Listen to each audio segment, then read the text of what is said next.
Recibimos a un gran amigo, un gran profesional, me estoy refiriendo a Jorge Giacobbe. Bienvenido, Jorge, ¿cómo te va? Silvio Sacomani te saluda. Silvio, querido, ¿cómo estás? Bien, muy bien, ¿vos? Bien, bien, che, muy bien. Vos sabés que recién estábamos haciendo foco en un ataque, en una nueva amenaza de Javier Milei para con los periodistas, que en este caso tiene que ver con exponer la guita que perciben, ¿no es cierto?, sus patrimonios. Claro. ¿Qué tiene de liberal esto, Jorge? Mirá, no, me parece que nada. Te diría que de los rasgos que la libertad avanza en su configuración como síntoma social, pretendió combatir el que más me preocupa de todos, sí. Pretendió combatir, y ahora copian, sí. Es decir, se identifican, se parecen al agresor. Está no solo sino está la idea de pretender que el espacio sea una religión monoteísta, donde la única persona que marca agenda es Javier Milei, donde todos tienen que opinar como Javier Milei, donde es el único ser que merece respeto y adoración, ¿no? Y es el creador del todo, y también el destructor de los demás. Digo, hay que tener cuidado, porque en psicología es muy común que se dé este proceso, que Ana Freud denominaba proceso de identificación con el agresor, donde una persona que sufrió como pasivo algo, después lo sufrió como pasivo en el pasado, lo emule. Juega en el futuro. Claro, juega como activo en el futuro. La famosa idea del gallinero, ¿viste? Claro. O del cabo, ¿no? O del cabo de los milicos que lo bailaban cuando era cadete y cuando pasa a ser cabo baila a los demás. Bueno, muy bien. Esto es muy común y me parece que la libertad avanza en su gran esfuerzo por ser distintos, deberían ser distintos. No, sin lugar a dudas, Claro. Para mí es repudiable, como también lo es, a ver, explícanos esto, a ver, porque yo no le encuentro un sentido, porque hoy se dictó un decreto para restringir el acceso a la información pública. ¿Cómo se explica? Mira, no lo leí el decreto. Mira, básicamente lo que sostiene es que piensan restringir el acceso a la información pública cuando se trate de datos privados de los funcionarios o que pueda causar daños y perjuicios a las personas. ¿Sí? Básicamente pasa por ahí. Pero digo, los datos privados dejan de serlo, me parece, cuando sos funcionario, ¿o yo estoy loco? No sé si estás loco, me parece que es una discusión para dar. Yo no lo tengo claro. No tengo una opinión de dónde está la frontera entre lo que es privado y lo que es público para una persona que ejerce un rol en el Estado. La verdad que no lo sé, Silvio. Déjame pasar la pregunta. Sí, por supuesto que sí, sí, por supuesto que sí. Sí, totalmente. Ahora... De todas formas, sí están en el tono, perdón. Acá sí, vuelvo a lo anterior. Sí están en el tono de ver cómo discuten maniatar a los demás, que eso sí me parece que no es liberal. Después, si querés, lo harán más blando que los anteriores, lo harán menos, encontrarán un buen argumento, una buena razón, pero en definitiva, eso es un mundo de ideas, es una discusión que no pertenece al liberalismo. No, bajo ningún punto de vista, ¿no? Eso está clarísimo. Y quiero también conocer tu evaluación y tu análisis con respecto a estas idas y vueltas entre Macri y Milei. Sí, fundamentalmente viniendo de Milei, porque por ejemplo, vos te encontrás que Macri lo ha apoyado en el veto total de la ley sancionada en torno a la reforma jubilatoria, a la movilidad jubilatoria. Y hoy nos encontramos con que Milei lo critica a Macri destacando que llegó con déficit fiscal en el Tesoro y en 4 años no lo arregló. Sí. Entre otros puntos de discordia, ¿no es cierto? Pero por otra parte, la semana pasada se reunieron diputados de la Libertad Avanza con diputados del PRO y con diputados del MID, creo, si mal no recuerdo, ¿sí? Para generar consensos, para aceitar más la cosa en el Congreso de la Nación. Digo, esto afecta y mucho, ¿no es cierto? Mira, me parece que hace ruido. La pregunta es por qué Milei está tratando de pelearse con personajes del pasado, como es Macri, del pasado inmediato, una persona a la cual todavía se la escucha y su opinión pesa, pero tiene la cebita quemada. Es como una máquina Remington. Sí, no es que no funciona, sino que ya no sirve. Sí, ¿Okay? sí. Y también con personas del presente que pueden representar futuro, con Victoria Villarroel. Sí, exacto. En términos estratégicos no tiene ningún sentido. No tiene ningún sentido. Él debería tratar de aprender de los errores del pasado y debería estar fomentando que la Libertad Avanza tenga más de un producto en la góndola que valga la pena, no solamente él, ¿no? Como una empresa que en vez de tener un solo producto tiene 2 o 3 de valor. Varias unidades de negocio.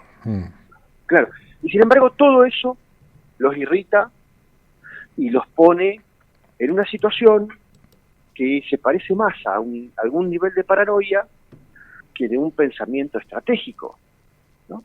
Y tiene más que ver con distraerse del presente que enfocarse en los problemas que son reales de los argentinos.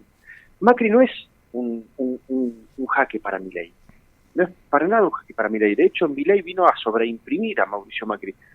El electorado de ellos dos, que es más o menos el mismo, excepto por los pibes que entraron nuevos al padrón electoral, pero la mayor parte de ese padrón había votado a Macri, se había entusiasmado, después se descorazonó, algunos todavía lo bancaron hasta el final, aquel 41%, y ahora eligieron por Milei, y creen que Milei es lo mismo que Macri, pero con los huevos bien puestos. ¿Qué más necesita Milei? ¿Por qué necesita pelearse con el pasado? ¿Qué sentido tiene? Ninguno.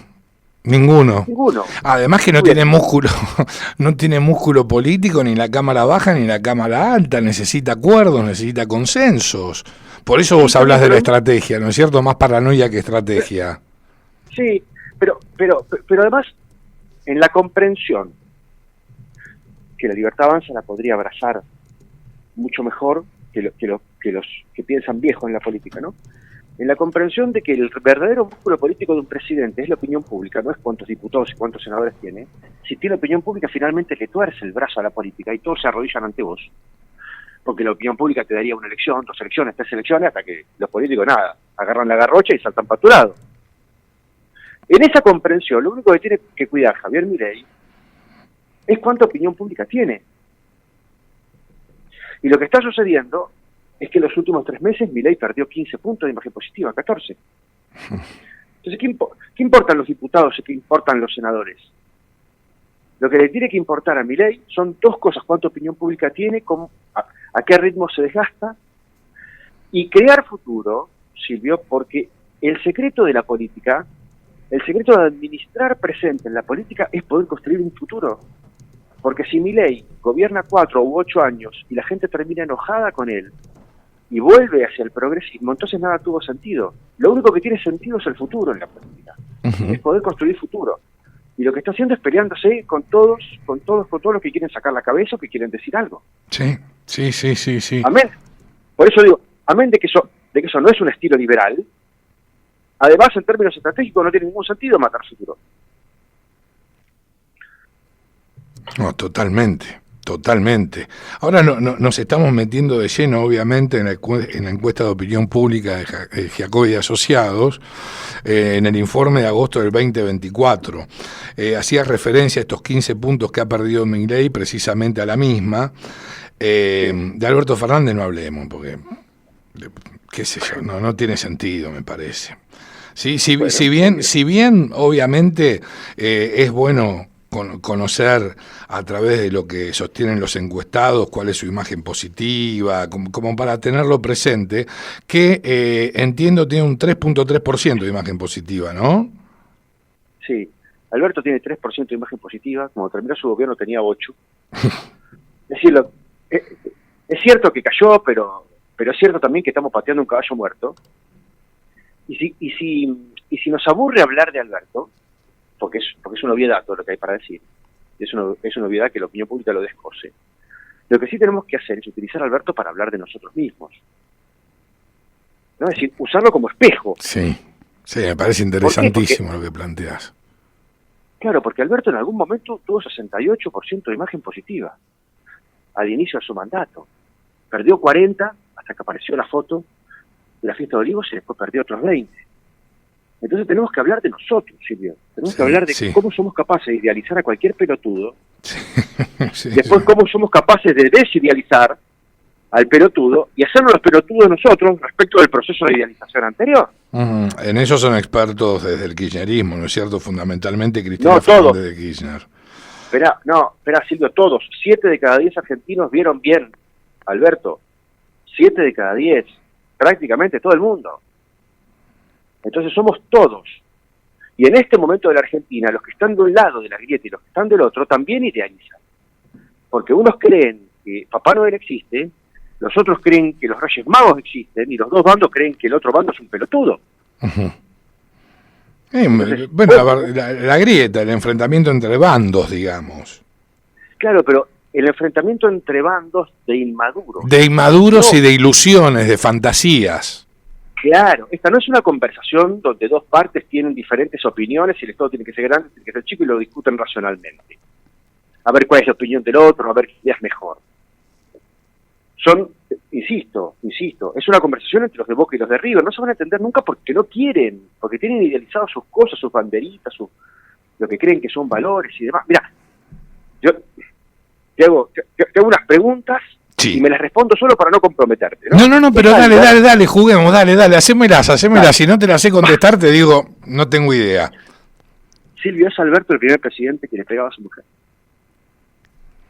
Lo desconozco. No. Entiendo que ha habido, por ejemplo, Perón. Claro, vos pensaste en Perón también. Menem. No, hay más de 2. Vos nombraste 2, hay más de 2. Alberto no es el primer presidente que le pegaba a la mujer. Muy bien, ¿es Alberto el primer presidente que choreó? No, bajo ningún punto de vista. No. Bien, ¿y es Alberto el primer presidente que llena de gatos la Casa Rosada y la Quinta de Olivos? No. Bien, muy bien. Entonces, fíjate, lo que hay para reflexionar, y no queremos ver porque es incómodo, es lo siguiente: cada uno de los bandos que hoy le pegan a Alberto en el suelo, a su vez tienen en sus placares escondidos, idealizados y protegidos a sus propios golpeadores, a sus propios gateros y a sus propios chorros. Esta es la parte que no queremos ver. ¿Hablamos de Alberto? Sí, hablamos de Alberto, le pegamos en el suelo, es un tarado. Ahora, el tema es que nosotros lo llevamos ahí. Porque no fue solo, no vino de un plato volador y es el producto de un golpe de Estado. No, totalmente. Esto es lo que hay que reflexionar. Sí. Hay un punto donde tenemos que pensar, no que tenemos lo que merecemos, porque eso es una visión muy de culpa católica y a mí no me gusta, pero sí lo que producimos, tenemos lo que producimos. ¿Sí? Qué buena diferencia, gracias, qué buena diferenciación. Tenemos ahora vamos a Milei. Vamos a Milei. Milei perdió, entonces te decía yo, en los últimos 3 meses 14 puntos de imagen positiva. Esa caída, como la inflación, se viene desacelerando. Primero cayó 6, después cayó 5 y ahora cayó 3. ¿Es un derrumbe? No es un derrumbe. El tipo todavía está fuerte porque todavía tiene 45 puntos de imagen positiva. Pero es cierto que perdió un pedazo. Y que hay que ver qué pasa con ese pedazo y quiénes son ese pedazo. Esos 14 puntos que perdió salieron de imagen positiva, ¿y dónde se fueron? ¿Se fueron a imagen negativa porque se enojaron? No. No lo veo. Se fueron a imagen regular. Entonces no es un desplome, es una retracción del entusiasmo inicial de una parte. Claro, el 13.4% es la imagen regular. Claro. Es como si una parte del electorado dijera, loco, yo te sigo bancando, pero la verdad que la veo un poco nebulosa, se me está poniendo muy largo y muy profundo esto. Y no sé bien para dónde vamos. Me dijiste que ibas a planchar la inflación, eso está bien, me dijiste que achicabas el Estado, eso está bien, me dijiste que iba a haber recuperación económica, todavía no la veo. Y cada vez me duele más. Esos 13 puntos, en particular, tienen 2 características. Son preferentemente mujeres y preferentemente mayores de 51 años. ¿A qué te suena? Lo que hemos conversado muchas veces. Es el votante que no eligió a Milei en la PASO y en la general, es el votante que lo eligió recién en la segunda vuelta. Sí, exacto. Bien. Sí, comparto. Claro. Entonces, no es que él esté perdiendo público en el corazón de su voto, los menores de 30 años, sino que está perdiendo público en aquella parte de la sociedad que en la PASO le dijo que no, en la general le dijo que no, y después cuando hubo que decidir entre Frankenstein y el hombre lobo le dijeron que sí. Entonces hay dos características importantes. Primero, es lógico que el primer resquebrajamiento sea en ese público, porque es un público que lo siente menos propio que lo siente un chico de 30 o de 25, ¿entendés? Un chico de 25 lo sacó de las redes sociales, lo puso en la política y después lo puso en la presidencia. Lo sienten súper propio, lo van a defender hasta el final con cualquier argumento, te van a ladrar, te van a morder, lo que sea. Ahora, el mayor de 51 años no. Y también hay que entender que esos dos públicos, menos de 30, mayor de 51, están viviendo momentos vitales diferentes. Para el menor de 30 años, Silvio, es más fácil decir soy liberal y me banco la crisis económica porque la boleta de la luz la paga tu papá. El papá, claro, exacto. ¿Me entendés? También viven de la de otro. No del Estado, pero viven de otro privado que es tu papá. En cambio, el mayor de 51 años está en la fase final de su carrera productiva o está en la jubilación. Cuando se le acaba el oxígeno en el tanque, se da vuelta, le pide ayuda a los hijos, que son del rango etario que ni siquiera votaron a Milei, y que están criando hijos, que están pagando la cuota del auto, que les duelen las expensas. Entonces ya están con la soga al cuello. Entonces los recursos que tienen los mayores de 51 para atravesar una crisis que, insisto, se pone profunda y larga, son muchos menos. Es lógico que se agoten, que se cansen, que se resquebrajen antes. Lo que está pasando, amén de si te gusta o no te gusta, es absolutamente lógico. Jorge, ¿cómo estás? Javier Manzano te saluda. ¿Cómo estás? Bien, bien. Ahora, Jorge, vos al principio de la nota decía, bueno, que Milei se está peleando con el pasado y con el futuro, ¿no? Que es Victoria Villarroel. Victoria también ha caído 3 puntos, ¿no? Con respecto a lo que marcabas por lo menos en tu encuesta del mes pasado. ¿Es todo Sí. Justamente efecto arrastre de Javier Milei? Sí, claro, porque ahí hay una familia de personajes que se mueven todos al compás de lo que se mueve Milei. Hay como una valoración general. Sí. Primero, a ver, al principio, que cuando Milei gana las elecciones y se asume como presidente, él era el que tenía valor y el resto era básicamente desconocido, sobre todo sus ministros. Muchos eran desconocidos, excepto Patricia Bullrich, que ya venía de tener mucho conocimiento, ¿no? Sí, sí, sí. Lo que sucedió es que primero todos crecieron en conocimiento y esa imagen se distribuyó en términos de positiva, regular o negativa, pero mataron el desconocimiento. Y ahí se formó una especie de familia de nombres que tiene el liberal en la cabeza. Y entonces los empezó a valorar a todos como si fuera eso, una familia. Y entonces ahora todos se mueven al compás de Milei. Cuando Milei cae 3 puntos, vas a ver que todos cayeron un poquito. Algunos 3, algunos 5, algunos 2, pero en definitiva todos van y vienen como se mueven las criptomonedas, viste que se mueven todas Sí, con sí, diferentes sí, valores, igual. pero van y vienen igual, digamos. Sí. Ujú.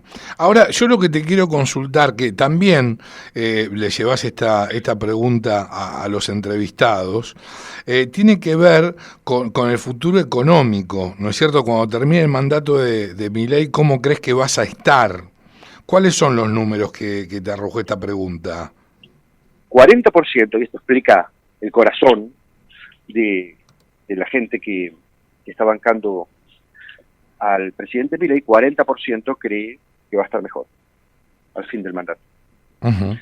Así que 40,6, ¿no? Casi 41. Otro 9% cree que va a estar igual. Y ahí tenés casi el 50, sí, más o menos el 50% de Sí. gente que lo votó. Después tenés un 30 y casi 37% que dice que va a estar peor, que es el kirchnerismo. El kirchnerismo frente a Milei son como Neymar de la política, ¿me entendés? Desde el momento cero están tirados en el piso pidiendo FAU y diciendo que todo va a ser mal, que todo va a ser peor, no van a hacer ninguna concesión, nunca van a pensar bien, nada. Y después tenés 13% no sabe, no contesta, que es más o menos lo mismo que estar en una nebulosa. Lo interesante es el primer 40%, que me indica a mí, 41%, que me indica a mí que si Milei llega a las elecciones de medio término con este 41%, todavía puede perder un poco más y llega con 41%, va a estar cómodo. Acordate que las elecciones de medio término, las últimas dos, con 42% las ganó siempre Juntos por el Cambio, digamos, Sí. estando Macri en el gobierno o estando Alberto en el gobierno. Con 41 o 42% vos vas y ganás las elecciones legislativas, sobre todo si el peronismo va a ir roto, ¿no? Es decir, si va a haber una parte que se desprenda y que le robe 5, 6, 7 puntos. Ahora, me parece que lo verdaderamente caliente, se va a poner después de las elecciones de medio término. Ahí la opinión pública le va a decir a Milei: flaco, ya te banqué 2 años, me duele por todos lados, que venga de una vez la recuperación económica. Claro, ahora yo sigo con las comparativas, ¿no? Haciendo una comparativa, Jorge, con el mes anterior, se ha sumado justamente a este 40% que vos reflejás ahora, ¿no? Y gente que decía, bueno, sí, que lo está gestionando bien la economía, pero va lerdo, y otro como que se le está complicando todo. O sea, ese 20% se le sumó ahora, o sea, que como que ha tomado un poquito más de aire. Claro, en esa pregunta del mes anterior, fíjate que tenés las dos puntas del ring, los que creen que el 32%, sí.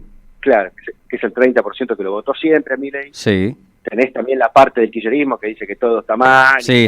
el abismo y que todos vamos a morir, que es la situación Panco de Neymar. Y tenés en el medio dos partecitas que son grises muy interesantes. Sí, que aparte, ¿no? Poca diferencia. Unos que te dicen que se está poniendo demasiado largo y otros que te dicen que se está complicando. Y vos fíjate cómo la gente construyó una promesa sobre Milei que Milei ni siquiera dijo. Escucharon lo que querían escuchar durante la campaña, porque ¿de dónde mierda sacaron que esto iba a ser fácil? ¿Y de dónde mierda sacaron que esto iba a ser corto? Si Milei no lo dijo. Sí. Milei dijo que esto iba a ser duro y que iba a ser largo, ¿no? Sí, dijo que dentro de 15 años vamos a ser como Uruguay, que dentro de 25 años vamos a ser como Finlandia y dentro de 80 vamos a ser como Japón. ¿Por qué ahora hay una demanda de que esto sea corto o de que sea fácil? Bueno, porque la gente escucha lo que quiere escuchar. Y eso es parte de la idealización, porque escucha lo que necesita escuchar partiendo de sus carencias y de sus necesidades. Qué interesante. Ahora la última, Jorge, y te agradecemos mucho que nos acompañes, nos encanta que esto ocurra. Me parece, a ver, la gente que apoya a Macri o que tiene una buena imagen de Mauricio Macri, en este caso imagen positiva del 27.2%, ¿sí? ¿De alguna manera se identifica con Milei? Sí, porque también tienen imagen positiva de Milei. Por eso yo te digo que son el mismo público. Hay un 50% de la población que compartió ese voto. Por eso Milei sobreimprimió a Macri. Sí. Si vos le sumás a Macri la imagen positiva que nombrabas recién con la imagen regular, estás de vuelta en ese porcentaje. Es cierto, sí, claro, sí, tal cual. Claro, entonces son la misma cosa. Esa gente opina que Milei es la segunda intentona de entre comillas, de corregir este país liberalizándolo, pero que Milei es la versión con huevo de Macri. Uh-huh. ¿Y ocurre lo mismo de alguna manera entre Axel Kicillof y Cristina Fernández de Kirchner? Sucede lo mismo si vos sumás las positivas y las regulares. Sí, también vas a ver que el universo de kirchneristas es el 35, 36, 38%. Sí. ¿No? Bueno, fíjate que se parece mucho al 38% que sacaron en las generales. Uh-huh. Bien, ahora, el balance es a favor de Kicillof, no a favor de Cristina. Y esto es bien interesante. ¿Por qué? Porque el kirchnerista, una parte de los kirchneristas están enojados con Cristina. No le sueltan la mano, no la van a abandonar, a mi criterio. Pero sí están enojados, están irritados con ella. ¿Por qué? Porque te dicen, cuando te pones a escucharlos un poquito, te dicen, Cristina cuando eligió a Alberto la cagó y nos hizo pasar vergüenza a todos. Bien, después nos hizo votar a Massa, que para ellos era votar un demonio. Era absolutamente ajeno Massa, lo votaron apretando los dientes y en el disgusto total. Muy bien, y ahora necesitan a alguien que se plante frente a Milei y Cristina desaparece. Entonces están irritados con ella. No creo que la abandonen, para nada. cuando ella alce sus banderas y ella ponga sus candidatos, van a juntar, van a chocar los tacos y van a votar lo que ella diga. Pero en este momento los ves irritados. Bueno, para el kirchnerista, Axel Kicillof es un buen candidato, es un candidato cómodo, es un candidato del cual se puede hablar en sociedad. ¿Por qué? Porque lo ven de izquierda, porque lo ven progre, porque tiene todo el physique du rol, ¿viste? Tiene patillas y no usa corbata y patatín patatero, y habla como si fuera de izquierda, y no tiene casos de corrupción. No, es real eso, ¿no? Entonces no les da vergüenza hablar de Kicillof, no les da vergüenza defenderlo. Tal cual. Jorge, te agradecemos muchísimo que nos hayas acompañado, te mandamos un beso grande. Abrazo enorme. Chao, hasta siempre. Chao, hasta luego, Jorge. Adiós. Jorge Giacobbe pasaba por la cocina de las noticias.